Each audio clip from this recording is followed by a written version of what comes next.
Hey YouTube, Spider0804 here, and I had some time to play recently. This is the main thing that I worked on. It's basically an upgrade of my real off-roader chassis.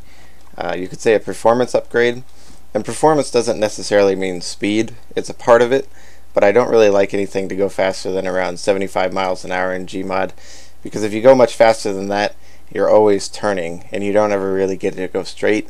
And I like both turning and going straight, so that's about the speed that I like to cap out at. This has a transmission system just like my real off-roader.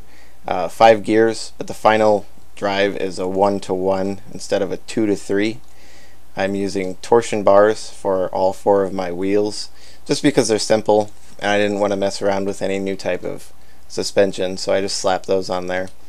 It's rear-wheel drive only, so I have a spoiler with fins back here to help keep the wheels where they should be. It's kind of hard to keep a rear-wheel drive car driving straight at high speed when it's just rear-wheel drive and there's no spoiler. Up front, I have another spoiler to help with keeping the front wheels, having pressure on them and helping with turning. I've changed from mounting the engine long ways to sideways, because if you mount it sideways, you can ball socket right to the gears or right to the tires, and you don't really encounter gimbal lock. Other than that, I have a new way of doing my steering. XXX Mag showed me how to do this. I got rid of my steering prop, one less link in the chain, I guess you could say. And what this is it is a rope that goes from the center of the tire moved out with precision alignment to here, and it connects to a point here that is the base plate moved to under the center of the tire.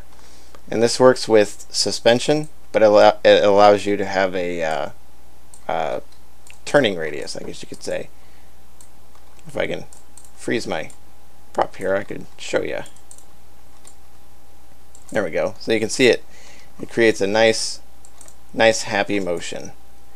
I ball socket the 2 front tires together, and the reason for this is I only need to use 1 hydraulic per tire now, and they basically both get used. When one hydraulic is expanding, the other is contracting, and since they're ball socketed together, they both get the benefits of both hydraulics. So that's another simplification thing. The engine is a lot stronger and a lot faster. On my real off-roader, the engine would only get up to about 1100 RPM stably. This engine goes to around 1500 RPM.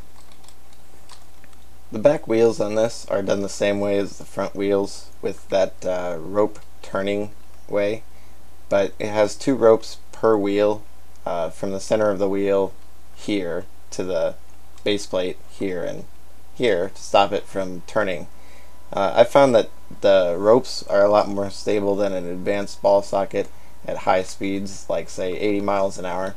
Sometimes with an advanced ball socket, I'll just have a wheel spaz out and it'll start doing weird circular motions, but with the ropes I don't get that, so it's a really handy system. And of course I'm using automatic transmission, and my transmissions are very simple. It's just if speed is greater than 0 and speed is less than 15, gear equals 1. If speed is greater than 15 and speed is less than 25, gear equals 2. So on and so forth. It's simple and it's easy to modify for exactly how you want your car. I do have a car body that I made specifically for this chassis. You can see it here. I think it looks pretty good, but when I actually put it on and drove around in it, I found out that I didn't like the seating position. It's too enclosed, and I like to be able to see all the way around me, so I ended up not using it. But I don't really consider it a waste of time or anything, because whenever I make a body, I learn a new way to position something or a new way to make a new shape, so yeah, at least it looks nice. That's it for the technical explanation. What better place to do a performance run than the Top Gear test track? So I'm going to do a lap and see what it can do. Thanks for watching and have a good one.